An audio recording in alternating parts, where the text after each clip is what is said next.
നമസ്കാരം, welcome to my channel Lakshmi's prayers. നാം ഒരുപാട് യക്ഷിക്കഥകൾ കേട്ടവരാണ്. വയസ്കര ചതുർവേദി ഭട്ടതിരിയുടെയും അദ്ദേഹം ഭാര്യയാക്കിയ യക്ഷിയുടെയും കഥ കേൾക്കാം. വയസ്കര എന്ന ഇല്ലത്ത് ഒരു കാലത്ത് പുരുഷന്മാരില്ലാതെ ഒരു കന്യക മാത്രം അവശേഷിക്കുകയും ആ കന്യകയെ പിലാമത്തോൾ മൂസ് സർവസ്വദാനമായി വിവാഹം കഴിച്ച് അവിടെ ദത്ത് കയറുകയും ചെയ്തു. ഇതിനു മുമ്പും ഈ ഇല്ലത്ത് പുരുഷന്മാർ ഇല്ലാതെ കന്യകമാർ മാത്രമായി തീർന്നിട്ടുണ്ട്. അപ്പോഴെല്ലാം ഓരോരുത്തർ ആ കന്യകയെ വേളി കഴിക്കുകയും അവിടേക്ക് ദത്ത് കയറുകയും ചെയ്തിട്ടുണ്ട്. അങ്ങനെ കയറിയവർക്ക് വയസ്കര നമ്പൂതിരി, വയസ്കര ഭട്ടതിരി, വയസ്കര പോറ്റി ഇങ്ങനെ പല പേരുകൾ സിദ്ധിക്കുകയും ചെയ്തിരുന്നു. ഒരു കാലത്ത് വയസ്കര ഇല്ലത്ത് ആയുർവേദം ഉൾപ്പെടെ 4 വേദങ്ങളും പഠിച്ച ഒരു മഹാവിദ്വാൻ ഉണ്ടായിരുന്നു. അദ്ദേഹത്തെ എല്ലാവരും ചതുർവേദി ഭട്ടതിരി എന്നാണ് പറഞ്ഞിരുന്നത്.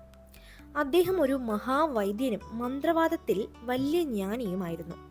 പല ദിക്കുകളിൽ നിന്നും ആളുകൾ വന്ന് അദ്ദേഹത്തെ കാണുകയും കൂട്ടിക്കൊണ്ടു പോവുകയും ചെയ്തിരുന്നു. അങ്ങനെയിരിക്കെ അന്ന് നാടുവാണിരുന്ന സാമൂതിരിപ്പാട് തമ്പുരാന് ഒരു യക്ഷിയുടെ ഉപദ്രവം ഉണ്ടായി. പല മന്ത്രവാദികൾ ശ്രമിച്ചിട്ടും യക്ഷിയെ തളയ്ക്കാനായി കഴിഞ്ഞില്ല. ഒടുവിൽ തമ്പുരാന്റെ ആളുകൾ ചതുർവേദി ഭട്ടതിരിയെ വന്ന് കാണുകയും കോഴിക്കോട്ടേക്ക് കൂട്ടിക്കൊണ്ടു പോവുകയും ചെയ്തു.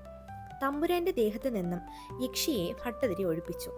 തൻ്റെ ശരീരത്തിൽ നിന്നും ബാധ പൂർണ്ണമായി ഒഴിഞ്ഞുപോയി എന്നും ബോധം വന്നപ്പോൾ സാമൂതിരിപ്പാട് പറഞ്ഞു.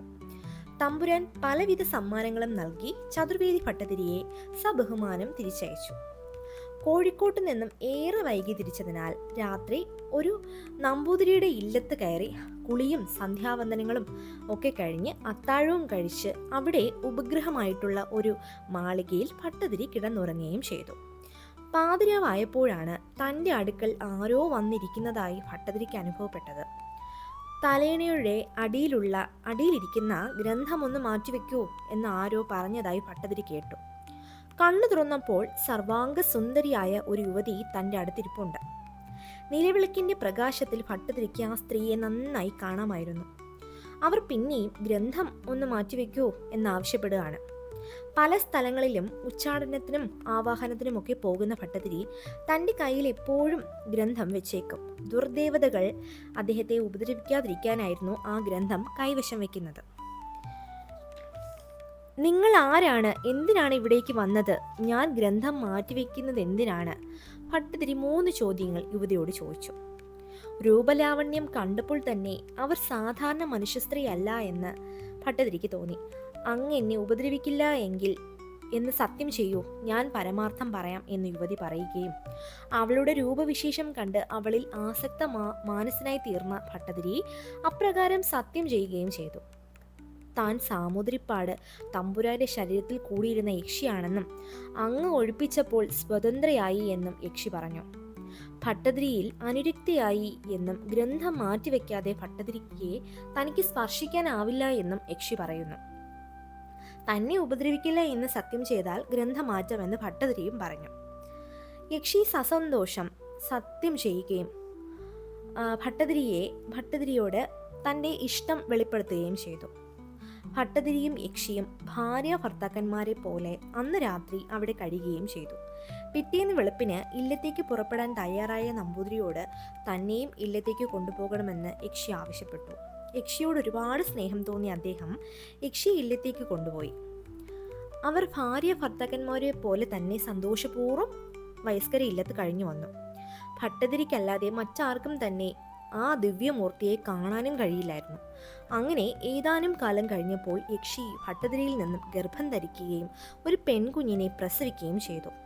അപ്പോഴേക്കും ഭട്ടതിരിക്ക് തന്റെ യൗവനം ക്ഷയിക്കയാൽ അദ്ദേഹത്തിനും യക്ഷിക്കും പരസ്പരം വിരക്തിയുണ്ടായി തുടങ്ങി.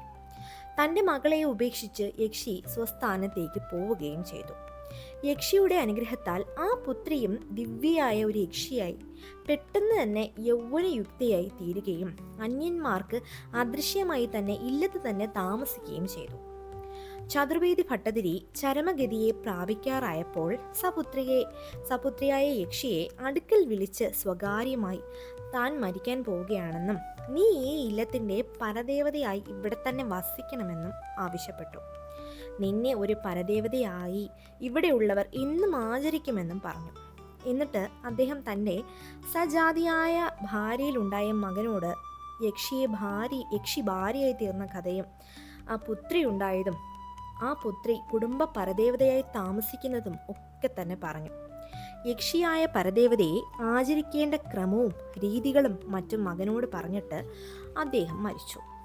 ചതുർവേദി ഭട്ടതിരിയുടെ മകളായ യക്ഷി ഇപ്പോഴും അദൃശ്യയായി വയസ്കര ഇല്ലത്ത് താമസിച്ചു വരുന്നുണ്ടെന്നാണ് വിശ്വാസം. ആ യക്ഷിയെ സുന്ദരിയായ സ്ത്രീരൂപത്തിലും സ്വരൂപത്തിലും ഒരു അഗ്നിഗോളമായും മറ്റും ഏതാനും കാലങ്ങൾക്ക് മുമ്പ് വരെ പലരും കണ്ടിട്ടുള്ളതായി പറയപ്പെടുന്നു. വയസ്കര ഇല്ലത്ത് ഇപ്പോഴും ആണ്ടിലൊരിക്കൽ ഒരു ദിവസം കുറുപ്പന്മാരെ കൊണ്ട് കളമെഴുത്തും പാട്ടും നടത്തി വരുന്നു. കുറുപ്പന്മാരെഴുതുന്ന 5 നിറങ്ങളിൽ ഉപയോഗിക്കുന്ന കളങ്ങളുടെ കൂട്ടത്തിൽ ചതുർവേദ ഭട്ടതിരിയുടെയും യക്ഷിയുടെയും കളങ്ങൾ കൂടി ഇപ്പോഴും എഴുതാറുണ്ട്.